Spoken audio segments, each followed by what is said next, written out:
खाइबा बेले अंडा तरकारी न देबारु स्त्री को चुली फुंकारे बाड़े मारिला स्वामी। एभली अभावनीय घटना घटी उदला थाना कोटलिंग बंधसाही ग्रामर लमा बास्के आज मध्याह्न काम सारी घर को फेरी एवं खाइबा को बसी एही समय रे स्त्री बासंती बास्के भात एवं तरकारी बाढ़ी देइथिले हेले स्वामी लमा आनी देइथिबा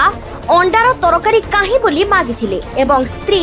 खाद्य रे अंडा तरकारी न देबारु उत्क्षिप्त होई उठिथिले स्वामी लमा। प्रथमे एहाकु नै उभयଙ୍କ ମଧ୍ୟରେ बजसा होइथिला एवं तापरे घर द्वार सम्मुखरे निर्घात माड़ मारिबा परे घर भीतर को घोषाड़ी नहीं सेठारे चुली फुंकारे बासंतीर मुंडरे आघात करिथिला जहा फल घटनास्थल रे बासंतीर मृत्यु होइथिला। खबर पाई पुलिस ग्राम रे पहुंची मृतदेह को जबत करबा सहित अभियुक्त स्वामी लमा को गिरफ्त करिछि।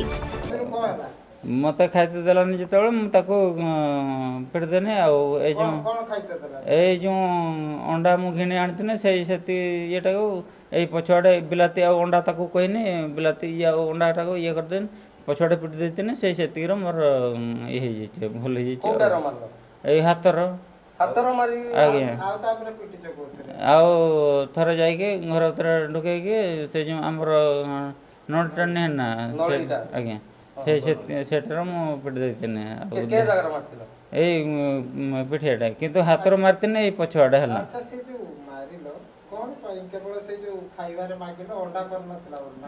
ना अंडा कर दे सी तो से निशार मत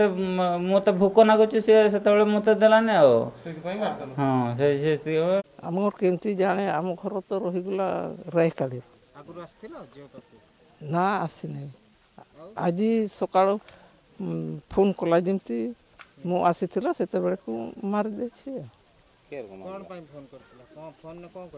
जम मारापिटा हो तुम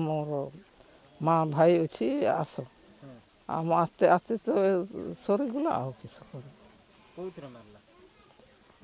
जम आम तो देखी नहीं से ये